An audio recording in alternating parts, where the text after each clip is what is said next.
ನಾರಾಯಣಂ ಗುಣೈಃ ಸರ್ವೈರುದೀರ್ಣಂ ದೋಷವರ್ಜಿತಂ ಜ್ಞೇಯಂ ಗಮ್ಯಂ ಗುರುಂಶ್ಚಾಪಿ ನತ್ವಾ ಸೂತ್ರಾರ್ಥ ಉಚ್ಯತೆ. ಸಮಸ್ತ ಗುಣಸಂಪೂರ್ಣಂ ಸರ್ವದೋಷ ವಿವರ್ಜಿತಂ ಲಕ್ಷ್ಮೀನಾರಾಯಣಂ ವಂದೇ ಭಕ್ತಾಭೀಷ್ಟಫಲಪ್ರದಂ. ತದರ್ಥೋ ಈಗ ನನ್ವಥಾಪಿ 58 ಸ್ವಯಂ ಜ್ಯೋತಿಷ್ಟ್ವಾದ್ ಭಗವತಃ ಇತಿ ಪಂಚಮಗೀತಾ ಭಾಷ್ಯೋಕ್ತ ದಿಶಾ ಪ್ರಕಾಶರೂಪತ್ವಾದಿರೂಪ ಜ್ಯೋತಿರಾದಿ ತಚ್ಛಬ್ದ ಪ್ರವೃತ್ತಿ ನಿಮಿತ್ತ ಸರ್ವಗುಣತ್ವಾದನ್ಯಗತಂ ಪ್ರತಿ ಸ್ವಾತಂತ್ರ್ಯಾಚ್ಚ ಇತ್ಯರ್ಥಃ. ನನು ಅಗ್ನಿಸೂಕ್ತಂ ಜ್ಯೋತಿರ್ಹಿ ವಿಷ್ಣುರಿತ್ಯುಕ್ತಂ ಅಸ್ಯೈವ ಜ್ಯೋತಿಷಃ ಅಥ ಯದತಃ ಪರೋ ದಿವೋ ಜ್ಯೋತಿರ್ದೀಪ್ಯತೆ ಇತಿ ಛಾಂದೋಗ್ಯೇ ತೃತೀಯೇ ಅಧ್ಯಾಯೇ ಶ್ರವಣಾತ್ ತಸ್ಯ ಚ ಗಾಯತ್ರೀ ವಾಯಿತಂ ಸರ್ವಂ ಇತಿ ಉಪಕ್ರಮೇಣ ಗಾಯತ್ರೀತ್ವಾತ್. ಮುಂದಿನ ಪ್ರಶ್ನೆ ನೀವೇನು ಹೇಳಿದ್ರಿ? ಜ್ಯೋತಿ ವಿಷ್ಣು ರೀತಿ ಅಯುಕ್ತಂ, ಅಲ್ಲಿ ಬಂದಿರತಕ್ಕಂಥ ಜ್ಯೋತಿ ಅಗ್ನಿ ಎಲ್ಲ ವಿಷ್ಣು ಅಂತ ಹೇಳಿದ್ರಿ, ಅದು ಸರಿಯಲ್ಲ. ಅಸ್ಯೈವ ಜ್ಯೋತಿಷಃ ಅಥ ಯತತಃ ಪರೋ ದಿವೋ ಜ್ಯೋತಿರ್ದೀಪ್ಯತೆ ಇತಿ ಛಾಂದೋಗ್ಯೇ, ಛಾಂದೋಗ್ಯದೊಳಗೆ ಈ ಪ್ರಸ್ತಾಪವನ್ನು ಮಾಡ್ತಾ ಜ್ಯೋತಿ ದೀಪ್ಯತೆ, ಜ್ಯೋತಿ ಬೆಳಗ್ತಾ ಇದೆ ಅಂತ ಹೇಳಿದರು.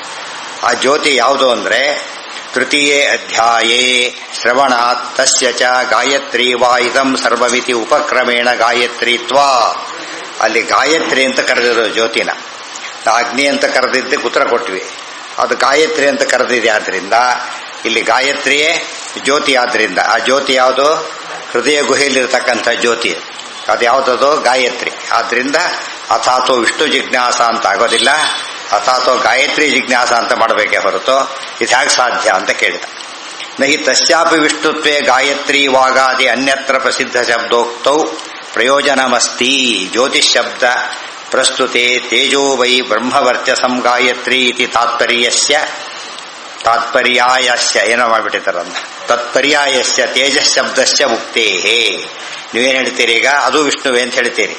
ನಹಿ ತಸ್ಯಾಪಿ ವಿಷ್ಣುತ್ವೇ, ಅದನ್ನು ವಿಷ್ಣು ಅಂತ ಕರೆದರೆ ಅದನ್ನೊಂದರ ಗಾಯತ್ರಿಯನ್ನು ಕೂಡ, ಗಾಯತ್ರಿ ಎಂಬುದೇನು ಛಂದಸ್ಸು, ಅದನ್ನು ವಿಷ್ಣು ಅಂತ ಕರೆದರೆ ಗಾಯತ್ರಿ ವಾಗಾದಿ ಅನ್ಯತ್ರ ಪ್ರಸಿದ್ಧ ಶಬ್ದೋಕ್ತೌ ಪ್ರಯೋಜನಮಸ್ತಿ. ಹಾಗಿದ್ರೆ ಗಾಯತ್ರಿ ವಾಕ್ ಇತ್ಯಾದಿ ಬೇರೆ ಶಬ್ದ ಪ್ರಯೋಗ ಯಾತಕ್ಕೆ ಮಾಡಬೇಕಾಗಿತ್ತು? ಬೇರೆ ಶಬ್ದ ಪ್ರಯೋಗ ಮಾಡಿದ್ರು ಅಂದಮೇಲೆ ಏನೋ ಬೇರೆ ಅರ್ಥ ಇದೆ ಅಂತ ಅರ್ಥ. ಜ್ಯೋತಿ ಶಬ್ದ ಪ್ರಸ್ತುತೆ ತೇಜೋ ವೈ ಬ್ರಹ್ಮವರ್ಚಸಂ ಗಾಯತ್ರಿ. ಇಲ್ಲಿ ಗಾಯತ್ರಿ ತಗೊಂಡ್ರೆ 11 ಇದೆ. ಇತಿ ತಾತ್ಪರ್ಯಾಯಸ್ಯ ತೇಜಸ್ ಶಬ್ದಸ್ಯ ಉಕ್ತೇಹೇ.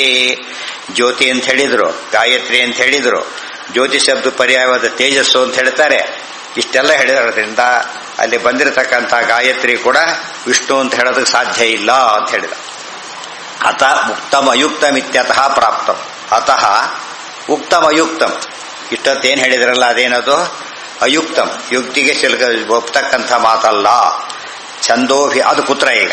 ಛಂದೋಭಿಧಾನಾದಿತ್ಯಾದಿ ಸೂತ್ರತ್ರಯಂ, ಛಂದೋಭಿಧಾನಾದಿತ್ಯಾದಿ ಸೂತ್ರತ್ರಯಂ, 3 ಸೂತ್ರಗಳಲ್ಲಿ ಉತ್ತರ ಇದೆ. ಇದಕ್ಕೆ ಏನಂತ ಉತ್ತರ ಇದೆ?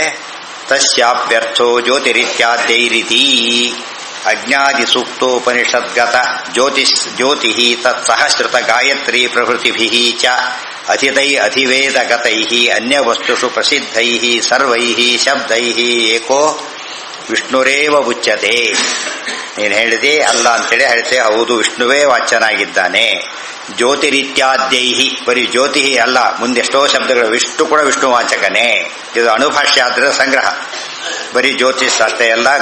ಜ್ಯೋತಿ ಇತ್ಯಾದ್ಯೈರಿತಿ ಅಜ್ಞಾದಿ ಸೂಕ್ತ ಉಪನಿಷದ್ಗತ, ಅಜ್ಞಾದಿ ಸೂಕ್ತಗಳು ಮತ್ತು ಉಪನಿಷತ್ ಬಂದಿರತಕ್ಕಂಥ ಜ್ಯೋತಿ, ತತ್ಸಹಶ್ರುತ ಗಾಯತ್ರಿ, ಅದರ ಜೊತೆ ಬಂದಿರತಕ್ಕಂಥ ಗಾಯತ್ರಿ ಪ್ರಭೃತಿಭಿ ಮೊದಲಾದಂತಹ ಅಧಿವೇದಗತೈಹಿ.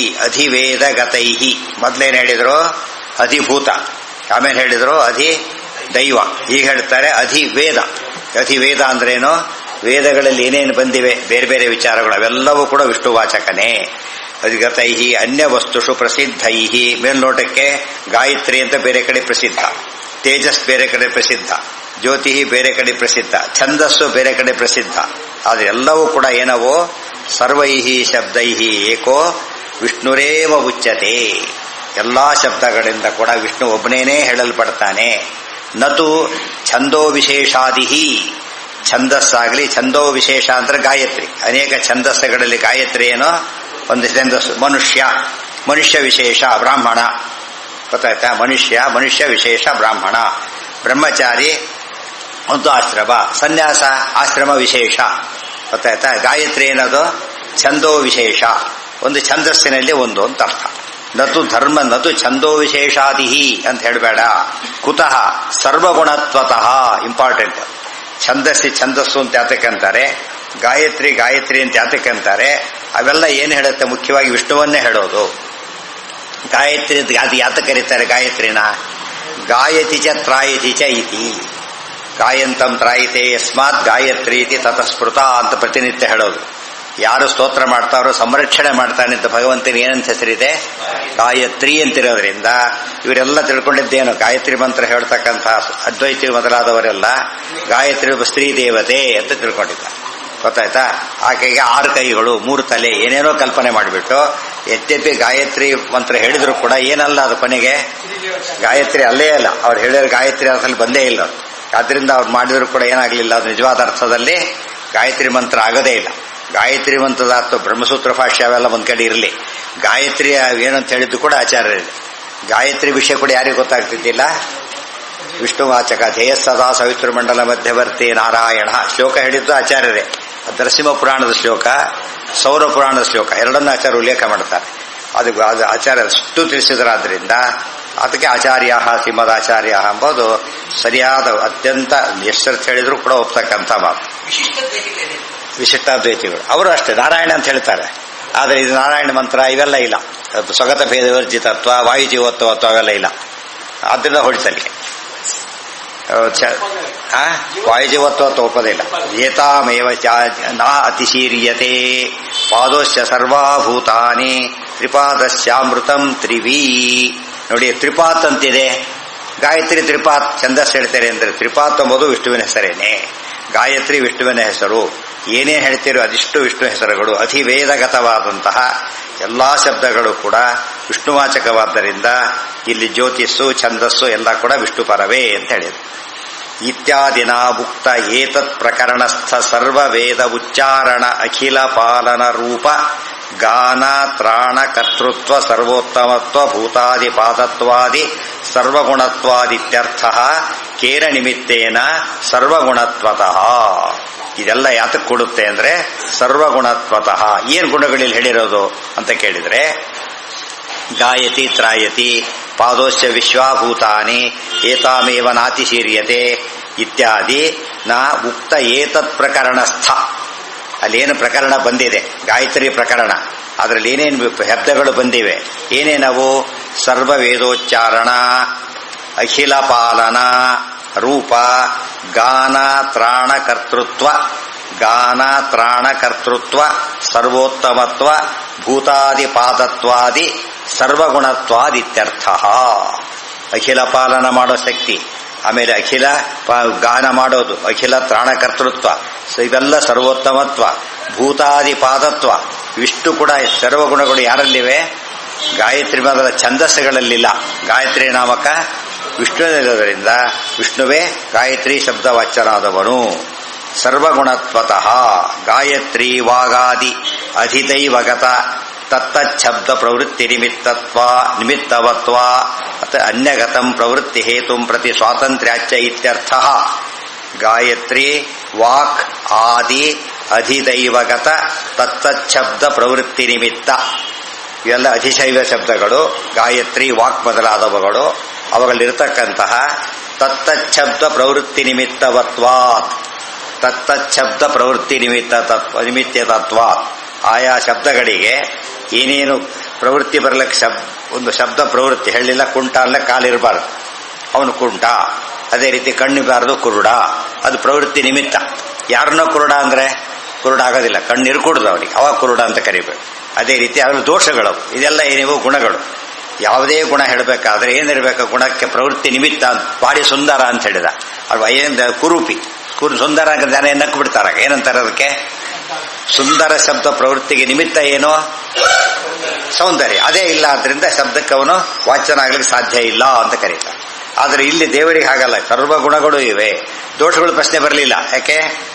ದೋಷ ದೂರನಾದ್ರಿಂದ ದೋಷವಾಚಕ ಶಬ್ದಗಳು ಬಂದಾಗ ಏನು ಹೇಳಬೇಕು? ಅದಕ್ಕೆ ಸ್ವಾತಂತ್ರ್ಯ, ಸ್ವಾಮಿತ್ವ ಹೇಳಬೇಕು.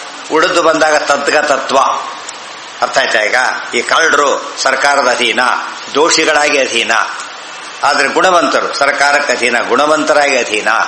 ಸರ್ಕಾರದಲ್ಲಿ ಕಳ್ಳರು ಸುಳ್ಳರು ಕೂಡ ಯಾವ ಸರ್ಕಾರದವರು ಅಂತ ಕೇಳಬೇಕು ಅವ್ರನ್ನು ಕೂಡ. ಅದಕ್ಕೆ ಅವ್ರು ವೀರಪ್ಪನ ಗಲಾಟೆ, ತಮಿಳುನಾಡು ಹಿಡಿಬೇಕು, ಅವನು ಹಿಡಿಬೇಕು, ಅದೇ ದೊಡ್ಡ ಗಲಾಟೆ ಆಗ್ತಿತ್ತು. ಇಲ್ಲಿಂದ ಇಲ್ಲಿಗೆ ಅಲ್ಲೇ ಓಡಾಡ್ತಿದ್ದವ್ರು. ಅವಾಗ ಏನಾಗ್ತಿತ್ತು? ಅಲ್ಲಿಗೆ ಹೋದ ತಕ್ಷಣ ಇಲ್ಲಿ ಬಿಟ್ಬಿಡೋರು, ಇಲ್ಲಿ ಬಂದ ಅಲ್ಲಿ ಬಿಟ್ಬಿಡೋರು. ಹೀಗಾಗಿ ಅದರಲ್ಲೇ ಅರ್ಧ ಗಲಾಟೆ ಹೋಗೋದು. ಆದರೆ ದೇವರಿಗೆ ಏನಿದೆ? ಈಗ ಎಲ್ಲಾ ಸ್ವಾಮ್ಯ ಇರೋದ್ರಿಂದ ದೋಷಗಳಿಗೆ ನಿಯಾಮಕತ್ವ ಇದೆ. ಆ ದೋಷಗಳಿಗೆಲ್ಲ, ಈ ಗುಣಗಳಿಗೆಲ್ಲ ಅನುಭವ ರೂಪದಲ್ಲಿ ಹಿರಿಮೆ ಇದೆ. ಅದಕ್ಕೆ ಸ್ವಾತಂತ್ರ್ಯಂ ತದ್ಗತತ್ವಂಚ ಶಬ್ದವೃತ್ತೇರ್ಹಿ ಕಾರಣಂ ಕನಿವ್ಯಾಖ್ಯ ಅಂತ ಹೇಳ್ತಾರೆ. ಒಂದು ಶಬ್ದ ಪ್ರವೃತ್ತಿ ಆಗಬೇಕಾದ್ರೆ ಸ್ವಾತಂತ್ರ್ಯ ಇರಬೇಕು, ಆ ಗುಣ ಇರಬೇಕು. ದೇವರಲ್ಲಿ ಎರಡೂ ಇದೆ. ದೋಷಾದಿಗಳು ಬಂದಾಗ ಸ್ವಾತಂತ್ರ್ಯ ಇದೆ, ಒಳ್ಳೇದು ಬಂದಾಗ ಗುಣ ಅನುಭವ ಇದೆ. ಆದ್ದರಿಂದ ದೇವರಿಗೆ ಅಂತ ಹೇಳಲೇಬೇಕು. ಗಾಯತ್ರಿ ವಾಗಾದಿ ಅಧಿದೈವಗತ ತತ್ತಚ್ಛಬ್ದ ಪ್ರವೃತ್ತಿ ನಿಮಿತ್ತವತ್ವಾದನ್ಯಗತಂ ಪ್ರವೃತ್ತಿ ಹೇತುಂ ಪ್ರತಿ ಸ್ವಾತಂತ್ರ್ಯಾಚ ಇತ್ಯರ್ಥ. ಪ್ರವೃತ್ತಿ ನಿಮಿತ್ತ ಇದೆ, ಪ್ಲಸ್ ಉಳಿದವರಲ್ಲಿ ಏನು ಪ್ರವೃತ್ತಿ ನಿಮಿತ್ತ ಇದೆ ಸ್ವಲ್ಪ ಇದೆ. ಅವರಿಗೆ ಸ್ವಾತಂತ್ರ್ಯನೂ ಇಲ್ಲ ಜೊತೆಗೆ. ಇದು ಕಾಮನ್ ಫ್ಯಾಕ್ಟರ್, ಯಾವಾಗಲೂ ಅರ್ಥ ಮಾಡ್ಕೋಬೇಕು. ಯಾವುದೇ ಶಬ್ದದ ಪ್ರವೃತ್ತಿ ನಿಮಿತ್ತವಾದಂತಹ ಗುಣಗಳು ಬೇರೆ ವಸ್ತುಗಳಲ್ಲಿ ಸ್ವಲ್ಪ ಮಾತ್ರ ಇವೆ, ದೇವರಲ್ಲಿ ಪೂರ್ತಿ ಇದೆ. ಎಷ್ಟು ಪೂರ್ತಿ ಇದೆ? ಶಬ್ದ ಹೇಳಕ್ಕಾಗಲಾರ್ದಷ್ಟು ಜಾಸ್ತಿ ಇದೆ. ಅರ್ಥ ಆಯ್ತಾ? ಇದು ಶಬ್ದ ಏನು ಹೇಳುತ್ತೆ ಅದಕ್ಕಿಂತ ಕಡಿಮೆ ಇವರಲ್ಲಿದೆ, ಆ ದೇವರಲ್ಲಿ ಅದಕ್ಕಿಂತ ಹೆಚ್ಚಿದೆ. ಅರ್ಥ ಆಯ್ತಾ? ದೋಷಗಳು ಮಾತ್ರ ಇಲ್ಲೇ ಇಲ್ಲ. ಉಳಿದವರಲ್ಲಿ ಇರೋದೇ ಸ್ವಲ್ಪ, ಅದರಲ್ಲೂ ಏನಿಲ್ಲ ಸ್ವಾತಂತ್ರ್ಯ ಇಲ್ಲ. ಇರೋ ಸ್ವಲ್ಪಕ್ಕೆ ಸ್ವಾತಂತ್ರ್ಯ ಇಲ್ಲ, ತುಂಬಾ ಹೆಚ್ಚಿದೆ ಸ್ವಾತಂತ್ರ್ಯ ಇದೆ. ಹೇಳ್ತಾರೆ ಕೆಲವರು ಇರೋದೇ ಒಂದು 10 ರೂಪಾಯಿ, ಅದು ಯಾವುದಕ್ಕೆ ಇಟ್ಕೊಂಡಿದ್ದೀನಿ ಅಂತ. ಆ ಥರ ಅದನ್ನು ಕೂಡ ಆಗಿಲ್ಲ, ಇನ್ನೂ ಅದಕ್ಕೆ ಇಟ್ಕೊಂಡ್ಬಿಟ್ಟಿದ್ದೀನಿ, ನಂದಲ್ಲ. ಇರೋದು 10 ರೂಪಾಯಿ ತಂದಲ್ಲ, ಅಲ್ಲಿ ಕೋಟಿ ಕೋಟಿ ಅನಂತ ಇದೆ, ಎಲ್ಲ ಒಂದೇ ಬರುತ್ತೆ. ಆದ್ದರಿಂದ ದೇವರ ಗುಣಕ್ಕೂ ನಮ್ಮ ಗುಣಕ್ಕೂ ಏನಿಲ್ಲ, ಅರ್ಥಾತ್ ಸಂಬಂಧ ಇಲ್ಲ. ನಮ್ಮಲ್ಲೂ ಗುಣ ಇದೆ, ದೇವರಲ್ಲೂ ಗುಣ ಇದೆ. ಆದ್ದರಿಂದ ಇಬ್ರು ಸಮ ಅಂತ ಹೇಳಕ್ ಹೋಗ್ಕೊಡು. ಲಕ್ಷಾಧೀಶ ಕೋಟ್ಯಾಧೀಶ ಇಬ್ರು ಈಕ್ವಲ್ ಆಗ್ತಾರ? ಅಲ್ಲ.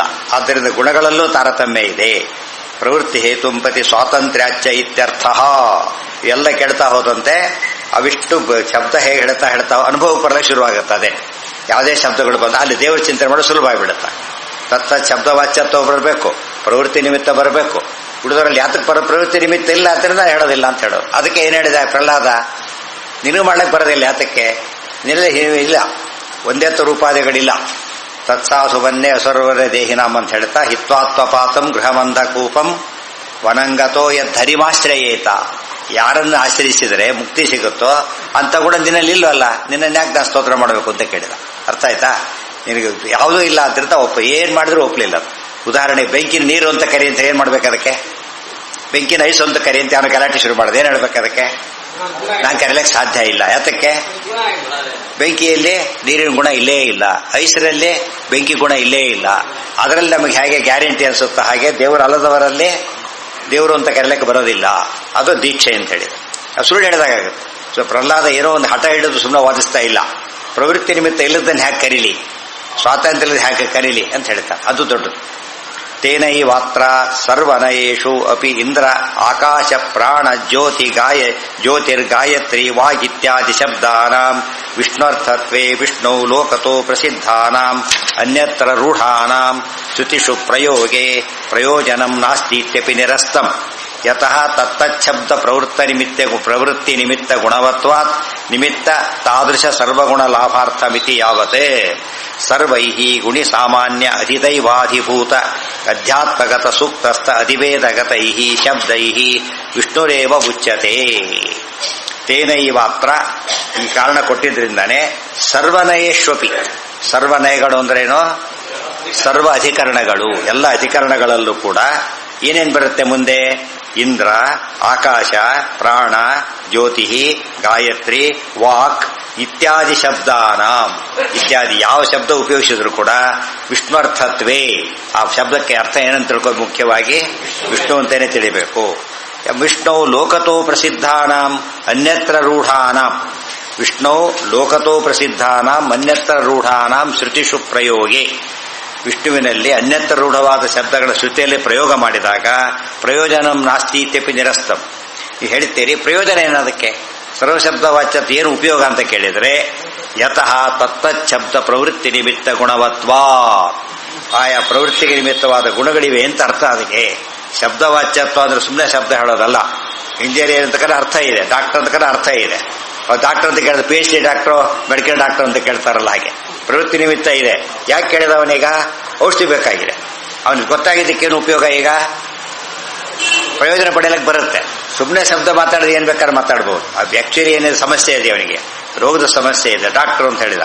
ಅವ ಡೌಟ್ ಬಂತು ಅವ್ರಿಗೆ, ಈ ಇಬ್ಬರಿಗೂ ಡಾಕ್ಟರ್ ಅಂತ ಕರೆಯೋದ್ರಿಂದ ಯಾವ ಡಾಕ್ಟರ್ ಅಂತ ಕೇಳಿದ. ಇವನು ಖುಷಿ ಆಯ್ತು. ಅವನು ಪ್ರವೃತ್ತಿ ನಿಮಿತ್ತ ತಿಳ್ಕೊಂಡು ಏನು ಉಪಯೋಗ ಆಯ್ತು? ಈಗ ತನ್ನ ಸಮಸ್ಯೆ ಪರಿಹಾರ ಮಾಡ್ಕೊಳ್ಳೋಕೆ ಬಂತು. ಅದು ಗೊತ್ತಿಲ್ಲದ ಬರೀ ಮಾತಲ್ಲ, ಅದು ಒಳ್ಳೆ ಇಂಪಾರ್ಟೆಂಟ್. ಕಷ್ಟಪಟ್ಟು ಹೋದ ಆ ಪಿ ಎಚ್ ಡಿ ಡಾಕ್ಟರ್ ಕೊನೆಗೆ ಪಜಿತೈತು. ಅವನು ಎಲ್ಲ ಗಾಡಿ ಮಾಡಿಕೊಂಡು ಇದು ಮಾಡಿಕೊಂಡು ಕಷ್ಟಪಟ್ಟು ಹೋದ್ರೆ ಆ ಬಂದು ರಾಂಗ್ ಅಡ್ರೆಸ್ ಆಗುತ್ತೆ. ಸೊ ಪ್ರವೃತ್ತಿ ಸರಿಯಾಗಿದ್ದರೆ ಏನಾಯ್ತಾಗ ಸಮಸ್ಯೆ ಪರಿಹಾರ ಆಗ್ತದೆ. ಪ್ರಾಕ್ಟಿಕಲಿ ನಾವು ಸಮಸ್ಯೆಗೆ ಒಳಗಾಗೋದು ಬೇರೆ, ಥಿಯರಿಟಿಕಲಿ ಸುಮ್ಮನೆ ಮಾತಾಡೋದು ಬೇರೆ. ಅನುಭವಕ್ಕೆ ಬಂದಾಗ ಏನಾಗುತ್ತದೋ ಇದ್ರ ಮಹತ್ವ ಏನಂತ ಗೊತ್ತಾಗುತ್ತೆ. ನೀರು ಗಂಟೆ ಗಂಟೆ ಉಪನ್ಯಾಸ ಮಾಡೋದು ಬೇರೆ. ಬಾಯಾರಿಕೆ ಆದಾಗ ನೀರಿನ ಮಹತ್ವ ಗೊತ್ತಾಗುತ್ತೆ. ನೀರಿನ ಮಹತ್ವ ಗೊತ್ತಾಗೋದು ಬಾಯಾರಿಕೆ ಆದವನಿಗೆ ಹಾಗೋ, ಜಿಜ್ಞಾಸೆ ಇದ್ದವನಿಗೆ ಶಾಸ್ತ್ರದ ಮಹತ್ವ ಗೊತ್ತಾಗುತ್ತೆ. ಯಾರಿಗೆ ಜಿಜ್ಞಾಸೆನೇ ಇಲ್ಲ ಅವನಿಗೆ ಏನೋ ಹೇಳ್ತಾರೆ ಶಾಸ್ತ್ರದಲ್ಲಿ, ಗುಣ ಅಂತೆ ಅದಂತೆ ಇದಂತೆ ಬಿಡಿ ದಂಟೆ ಎಲ್ಲ ಯೂಸ್ಲೆಸ್ ಅಂದ್ಬಿಡ್ತಾರೆ. ಏನಂತವನವನು ಅಲ್ಲ, ಯೂಸ್ಲೆಸ್ ಥಿಂಗ್ಸ್. ಆಕ್ಚುಲಿ ಅರ್ಥ ಮಾಡ್ಕೊಂಡ್ರೆ ಹರಿರೇವ ಪರಹ, ಹರಿ ಆಚೆಗೆ ಸರ್ವೋತ್ತಮ ಅಂತ ಗೊತ್ತಾಗುತ್ತೆ. ಸರ್ವಗುಣ ಪೂರ್ಣ ಹರಿದೇವ ಪರ ಅನ್ನೋ ಆಚೆ ಇದೇ ಅಣುಭಾಷೆ ಇದ್ದಾಗ ಲೆಕ್ಕ. ಪರ ಅಂದ್ರೇನು? ಪಾಲನ ಪೂರ್ಣಯೋ, ಪೂರ್ಣ ಅಂತ ಅರ್ಥ. ಯಾವುದರಿಂದ ಪೂರ್ಣ? ಗುಣಗಳಿಂದ. ಎಷ್ಟು ಗುಣಗಳಿಂದ ಪೂರ್ಣ? ಸರ್ವಗುಣಗಳು. ಹೇಗೆ ಪೂರ್ಣ? ಸರ್ವತಾ ಪೂರ್ಣ. ಅದೆಲ್ಲ ಬಿಡಿಸ್ತಾ ಹೋದ್ರೆ ಹರಿದೇವ ಪರಹನ ಒಂದೇ ಮಾತೇನಾಗತ್ತದ? ಇಡೀ ಭಾಷ್ಯ ಅದೆಲ್ಲದ ಸಾರಾಂಶ. ಲಾಭ ಅದಕ್ಕೆ ನಿಮಿತ್ತ ತಾದೃಶ ಸರ್ವಗುಣ ಲಾಭಾರ್ಥಮಿತಿ ಯಾವತ್ತೇ. ಒಂದು ಶಬ್ದ ದೇವರನ್ನ ಹೇಳದೆ ಹೋದ್ರೂ ಕೂಡ ದೇವರಿಗೇನು ದೋಷ ಬಂತಾಗ? ಆ ಶಬ್ದ ವಾಚ್ಯತ್ವ ಇಲ್ಲ, ಆ ಶಬ್ದದಿಂದ ವಾಚ್ಯವಾದ ಗುಣ ಇಲ್ಲ ಅಂತ ಅರ್ಥ. ಇವ್ರು ಇಂಜಿನಿಯರ್ ಅಲ್ಲ ಅಂತ ಅರ್ಥ. ಏನಾಯ್ತು ಈಗ? ಆ ಗುಣ ಮಿಸ್ ಆಗೋಯ್ತು. ದೇವರಿಗೆ ಯಾವ ಶಬ್ದ ಹೇಳಿದ್ರು ಕೂಡ ಇದೇ ದೇವರಲ್ಲಿ ಅಂತ ಹೇಳಲೇಬೇಕು. ಇಲ್ಲದೆ ಹೋದ್ರೆ ಆ ಗುಣ ಮಿಸ್ ಆಗುತ್ತೆ. ಸರಿಯಾಗಿ ಅರ್ಥ ಮಾಡ್ಕೋಬೇಕು. ಎಲ್ಲಾ ಶಬ್ದಗಳು ಕೂಡ ಸೇರಿ ಹೇಳೇ ಆಗದಿರೋಷ್ಟು ಗುಣಗಳು ದೇವರಲ್ಲಿರ್ಬೇಕಾದ್ರೆ ಈ ಶಬ್ದ ಆ ಶಬ್ದ ಹೇಳೋದಿಲ್ಲ ಅಂದ್ರೆ ಇನ್ನೂ ತುಂಬಾ ಕಡಿಮೆ ಆಗಲಿಲ್ಲ. ಆ ರೀತಿ ಹೇಳಬಾರದು ಯಾವತ್ತು. ಸರ್ವೈಹಿ ಗುಣಿ ಸಾಮಾನ್ಯ ಅಧಿದೈವಾಧಿಭೂತ ಅಧ್ಯಾತ್ಮಗತ ಸೂಕ್ತಸ್ಥ ಅಧಿವೇದ ಗೈಗತೈಹಿ ಶಬ್ದೈಹಿ ವಿಷ್ಣುರೇವ ಉಚ್ಯತೆ. ಆದ್ದರಿಂದ ಆಚಾರ್ಯರು ಸರ್ವಗುಣತ್ವತಃ ಅಂತ ಯಾತಕ್ಕೆ ಹೇಳಿದ್ರು? ಗುಣಿ ಸಾಮಾನ್ಯ ಅಧಿದೈವ ಅಧಿಭೂತ ಅಧ್ಯಾತ್ಮಗತ ಸೂಕ್ತಸ್ಥ ಅಧಿವೇದಗತೈಹಿ. ಅಧಿಭೂತ, ಅಧಿದೈವ, ಅಧ್ಯಾತ್ಮ, ಆಮೇಲೆ ಅದಕ್ಕೆ ಸಂಬಂಧಪಟ್ಟಂತಹ ಸೂಕ್ತಗಳೇನಿವೆ ಅದರಲ್ಲಿ ಅಧಿವೇದಗತೈಹಿ ಶಬ್ದೈಹಿ, ವೇದಲ್ಲಿರ್ತಕ್ಕಂಥ ಸಕಲ ಶಬ್ದಗಳಿಂದ ಕೂಡ ವಿಷ್ಣುರೇವ ಉಚ್ಯತೆ, ವಿಷ್ಣುವೇ ವಾಚ್ಯನಾಗಿದ್ದ. ಉಚ್ಯತೆ ಅಂದರೆ ವಾಚ್ಯನಾಗಿದ್ದಾನೆ. ಇದು ದೇವರ ಮಹಿಮೆ. ನಚ ಗುಣಲಾಭೋ ವ್ಯರ್ಥ ಇತ್ಯಪಿ ಶಂಕ್ಯಂ. ಅದಕ್ಕೆ ವಿಷ್ಣು ಸಹಸ್ರನಾಮ ಹೇಳಬೇಕಾದ್ರೂ ಕೂಡ ಏನಂತ ಹೇಳ್ತಾರೆ ಮೊದಲಿಗೆ ಅಲ್ಲಿ? ಯಾನಿ ನಾಮಾನಿ ಗೌಣಾನಿ ವಿಖ್ಯಾತಾನಿ ಮಹಾತ್ಮನಃ ಋಷಿಭಿ ಪರಿಗೀತಾನಿ ತಾನಿ ವಕ್ಷ್ಯಾಮಿ ಭೂತಯೇ. ಗೊತ್ತಾಯ್ತಾ? ತಾನಿ ವಕ್ಷ್ಯಾಮಿ ಭೂತ. ಯಾನಿ ನಾಮಾನಿ ಗೌಣಾನಿ. ಗೌಣಾನಿ ಅಂದ್ರೇನೋ ಗುಣ ನಿಮಿತ್ತಕವಾದದ್ದು ಅಂತ. ಪ್ರತಿಯೊಂದು ನಾಮಗಳು ಕೂಡ ಒಂದು ಗುಣ ಹೇಳ್ತಾ ಇದೆ. 1000 ನಾಮ ಅಂದ್ರೆ ಏನರ್ಥ? 1000 ಗುಣಗಳು. ಸಿಂಪಲ್. ಅದು ಒಂದೊಂದಕ್ಕೆ 100 ಅರ್ಥ ಹೇಳಿದ್ರಿಂದ ಪ್ರತಿಯೊಂದಕ್ಕಿಂಟು 100 ಮಾಡ್ತಾ ಹೋಗು. ಹಾಗಾದ್ರೆ ಮಹತ್ವ ಎಷ್ಟು ಅಂತ ಗೊತ್ತಾಗುತ್ತೆ. ಇದು ವಿಷ್ಣು ಸಹಸ್ರ. ಯಾವುದೇ ಸಹಸ್ರನಾಮಕ್ಕಿರೋ ಅರ್ಥ ಅದು. ಇಲ್ಲ ಅಷ್ಟಲ್ಲಿ ಹೇಳೋಕ್ಕೆ ಕಾರಣ ಇರ್ತಿರಲಿಲ್ಲ. ಮುಂದೆ ಯಾಕೆ ಕ್ವಾಲಿಫಿಕೇಶನ್ ಹಾಕ್ತಾರೆ? 3-4 ಹಾಕಿದ ತಕ್ಷಣ ಹಬ್ಬ ಅನಿಸ್ಬಿಡ್ತದೆ. 3-4 ಹಾಕಿದ್ರೇನೆ ಇನ್ಫೈನೈಟ್. ಇದು ಗುಣ ಆಗ್ತಾವ್ರು ಎಷ್ಟು ಎಂಡೇ ಆಗೋದಿಲ್ಲ. ದೇವ್ರ ಮಂದಿ ಎಷ್ಟು ಗುಣ ಹಾಕಿದ್ರು ಕೂಡ ಯಾವ ಶಬ್ದ ಹೇಳಿದ್ರೆ ಎಸ್ ಅಂತ ಹೇಳೋದು. ಇದು ದೊಡ್ಡ ಮಹಿಮೆ. ವಿಷ್ಣುರೇವ ಉಚ್ಯತೆ ತಚ್ಚ ಗುಣಲಾಭೋ ವ್ಯರ್ಥ ಇತ್ಯಪಿ ಶಂಕ್ಯಂ ಸರ್ವಗುಣತ್ವತಃ. ಗುಣಲಾಭ ಇದು ಗುಣಗಳನ್ನು ತಿಳ್ಕೊಂಡು ಏನು ಉಪಯೋಗ? ದೇವರಲ್ಲಿ ಗುಣಗಳು ಆಯಿತು, ತಿಳುವಳಿಕೆ ಬಂತು, ಏನು ಪ್ರಯೋಜನ ಅಂದರೆ ಆದ್ಯ ಸೂತ್ರಾಭಿಮತ ಬ್ರಹ್ಮ ಶಬ್ದೋಕ್ತ ಪ್ರಧಾನ ಲಕ್ಷಣಭೂತ ಸಮಸ್ತ ಗುಣವತ್ವ ಸಿದ್ಧ್ಯರ್ಥತ್ವ. ಆದ್ಯ ಸೂತ್ರ ಅಥಾತೋ ಬ್ರಹ್ಮ ಜಿಜ್ಞಾಸ ಅಂತ ಹೇಳಿದ್ರು. ಅಲ್ಲೇನಿದೆ ಬ್ರಹ್ಮ ಜಿಜ್ಞಾಸ ಅಂತ ಹೇಳಬೇಕಾದ್ರೆ ಎಲ್ಲಾ ಗುಣಗಳಿಂದ ಕೂಡ ಪ್ರಧಾನ ಒಂದು ವಸ್ತು. ಅವ್ರನ್ನ ಕರ್ಕೊಂಡು ಬಾ ಅಂತಷ್ಟೇ ಮನೆಯನ್ನ ಇವನ್ ಯಾರೇ ಕರಿಬೇಕಾದ್ರೂ ಮನೆಯವ್ರನ್ನ ಕರ್ಕೊಂಬ ಅಂತ ಏನ್ ಮಾಡ್ತಾರೆ? ಮನೆಯವ್ರನ್ನ ಕರ್ಕೊಂಡು ಬಾ ಅಂತ ಹೇಳಿದ್ರೆ ಪ್ರಧಾನ ಯಜಮಾನ ಅಂತ ಅರ್ಥ. ಯಜಮಾನ ಇಲ್ಲ ಅಂತ ಬಂದಾಗ ಏನ್ ಮಾಡಬೇಕು? ನೆಕ್ಸ್ಟ್ ಯಾರು ಸಮಾಧಾನ ಅವ್ರನ್ನ ಕರ್ಕೊಂಡು ಬಾ. ಮನೆಯವ್ರು ಯಾರು ಕೂತವ್ರನ್ನ ಕರ್ಕೊಂಡು ಹೋಗೋದಿಲ್ಲ. ಮನೆ ಯಜಮಾನ ಅಲ್ಲಿ ಹೋಗ್ತಾ ಅಷ್ಟು ಜನ ಕೂತಿರ್ತಾರೆ. ಎಲ್ಲರೂ ಬನ್ನಿ ಅಂತ ಕರೆಯೋದಿಲ್ಲ. ಏನಂತ ಕರಿತಾವ ನಾನು? ಯಜಮಾನ ಯಾರು? ಅರೆಸ್ಟ್ ಮಾಡ್ಬೇಕಾದ್ರೆ ಬಂದಾಲು ಏನ್ ಮಾಡಿ ಅಂತ ವೀರಪ್ಪನ್ನು, ಇವ್ರು ಯಾರು ಈ ವ್ಯಕ್ತಿ ಅಂತ ಕರ್ಕೊಂಡೋದು. ಆಮೇಲೆ ಪ್ರಸಾದಕ್ಕೆ ಯಾರು ಆಗಬೇಕು ಅವನಿಗೆ ಫಸ್ಟ್. ಯಾರೋ ಹೇಳ್ಕೊಂಡೋಗ್ಬಿಟ್ರೆ ಶ್ರಮ ಆಗ್ತಿತ್ತು ಬರೀ ಅವನಿಗೆ. ಕೋಟಿ ಅಂತ ದುಡ್ಡು ಬರ್ತಿದ್ದಿಲ್ಲ. ಅದಕ್ಕೋಸ್ಕರ ಒಬ್ಬ ವ್ಯಕ್ತಿನ ಹಿಡ್ಕೊಂಡಿದ್ದು ಕೋಟಿ ಅಂತ ದುಡ್ಡು ಮಾಡ್ಕೊಂಡವನು. ಆಮೇಲೆ ಸತ್ತ ವಿಚಾರ ಬೇರೆ. ಆದರೆ ಯಾರಿದ್ರೆ ಉಪಯೋಗ ಆಯ್ತು ಅವನಿಗೆ? ಪ್ರಧಾನ ವ್ಯಕ್ತಿನ ಹಿಡಿಬೇಕು ಯಾವಾಗಲೂ. ಅದಕ್ಕೇನೆ ದೇವರು ಯಾರು? ಪ್ರಧಾನ. ಜಿಜ್ಞಾಸ್ಯ ಅವನು ಪ್ರಧಾನ ವ್ಯಕ್ತಿ, ಜಿಜ್ಞಾಸ್ಯನಾದ್ದರಿಂದ ಪ್ರಧಾನ ಲಕ್ಷಣಭೂತ ಸಮಸ್ತ ಗುಣವತ್ವ ಸಿದ್ಧಾರ್ಥತ್ವ. ಪ್ರಧಾನವಾದ ಲಕ್ಷಣಗಳಿಂದ ಕೂಡಿದಂತಹ ಯಾವುದು ಪ್ರಧಾನ ಲಕ್ಷಣ? ಸಮಸ್ತ ಗುಣವತ್ವ. ಸಮಸ್ತ ಗುಣವತ್ವ ಬ್ರಹ್ಮಶಬ್ದಕ್ಕೆ ಅರ್ಥನೇ ಅದು. ಬೃಹಂತೋ ಹಿ ಅಸ್ಮಿನ್ ಗುಣಾಹ. ಅದು ಅರ್ಥ ಆಗಬೇಕು. ಆದ್ದರಿಂದ ಗುಣಲಾಭ ಆಗಲೇಬೇಕು. ಅಧಿಕಾರಿಣಾಂ ಸ್ವಯೋಗ್ಯ ಗುಣಪೂರ್ತಯೇ ಉಪಾಸನಾರ್ಥತ್ವಾಚ್ಚ. ಇದು ಒಂದು ಕಾರಣ. ಇನ್ನೊಂದು ಕಾರಣ ಏನು ಅಂದರೆ, ಪ್ರತಿಯೊಬ್ಬನೂ ಕೂಡ ಬೇರೆ ಬೇರೆ ಅರ್ಹತೆ ಹೊಂದಿ ಎಲ್ಲ ಕೂಡ ಉಪಾಸನೆ ಮಾಡೋ ಶಕ್ತಿ ಎಲ್ಲರಿಗೂ ಇಲ್ಲ. ಒಂದು ಕೋರ್ಸ್ 1000 ಯೂನಿವರ್ಸಿಟಿಯಲ್ಲಿ ಅವ್ನು ಎಲ್ಲದಕ್ಕೂ ಅಪ್ಲೈ ಮಾಡೋದಿಲ್ಲ. ಏನು ಮಾಡ್ತಾನ ಅವನು? ತನಗೆ ಬೇಕಾದ ಕೋರ್ಸಿಗೆ ಮಾತ್ರ ಅಪ್ಲೈ ಮಾಡ್ತಾನೆ. ಅದು ಉಪಾಸ್ಯ ಅಂತ ಹೇಳ್ತಾರೆ. ಯೂನಿವರ್ಸಿಟಿ ಎಲ್ಲ ಇರಬಹುದು, ಆದರೆ ಇವನು ಅಪ್ಲೈ ಮಾಡೋದು ಮಾತ್ರ ಯಾವುದಕ್ಕೆ?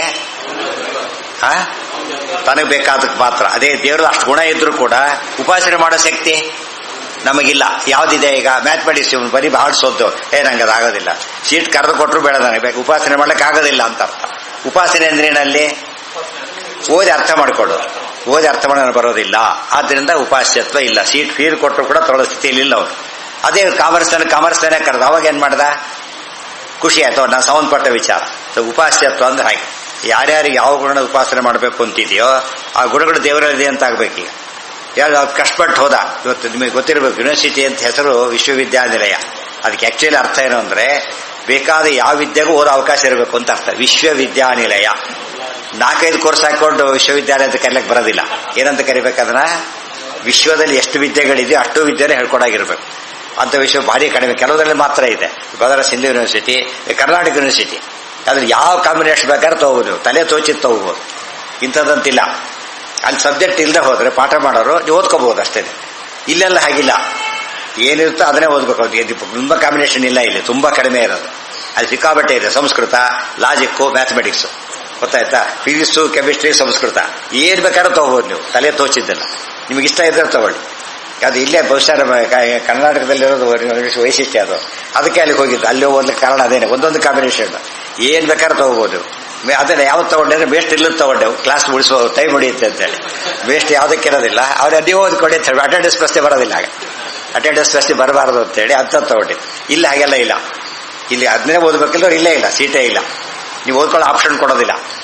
ಅಲ್ಲಿ ಆಪ್ಷನ್ ಕೊಡ್ತಾರೆ. ಅದು ವಿಶ್ವವಿದ್ಯಾಲಯ ಎನಿ ಕಾಂಬಿನೇಷನ್. ಫ್ರೆಂಚು, ಪರ್ಷಿಯನ್ನು, ತಲೆ ತೋಚಿದ್ದು ಕಾಂಬಿನೇಷನ್. ಫ್ರೆಂಚು, ಪರ್ಷಿಯನ್ನು, ಸಂಸ್ಕೃತ ಅದು ಗೊತ್ತಿರೋ ತಗೊಳ್ರಿ.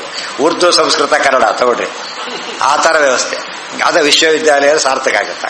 ಮತ್ತೆ ಇಲ್ಲೂ ಕೂಡ ಅದಕ್ಕೆ ಶಾಸ್ತ್ರದಲ್ಲಿ ಹೇಗಿರಬೇಕು? ವಿಶ್ವವಿದ್ಯಾಲಯ. ಸೊ ದೇವರಲ್ಲಿ ಎಲ್ಲ ಗುಣ ಇದೆ. ನಮಗೆ ಬೇಕಾದ ಗುಣ ಉಪಾಸನೆ ಮಾಡಬೇಕು. ಅವಾಗ ಏನಾಗುತ್ತೆ? ನಮಗೆ ಮೋಕ್ಷ ಸಿಗುತ್ತೆ. ನಾವು ಗ್ರಾಜುಯೇಟ್ ಆಗ್ಬೇಕಾದ್ರೆ ನಮಗೆ ಬೇಕಾದ ಸಬ್ಜೆಕ್ಟ್ ಗ್ರಾಜುಯೇಟ್ ಆಗಬೇಕು.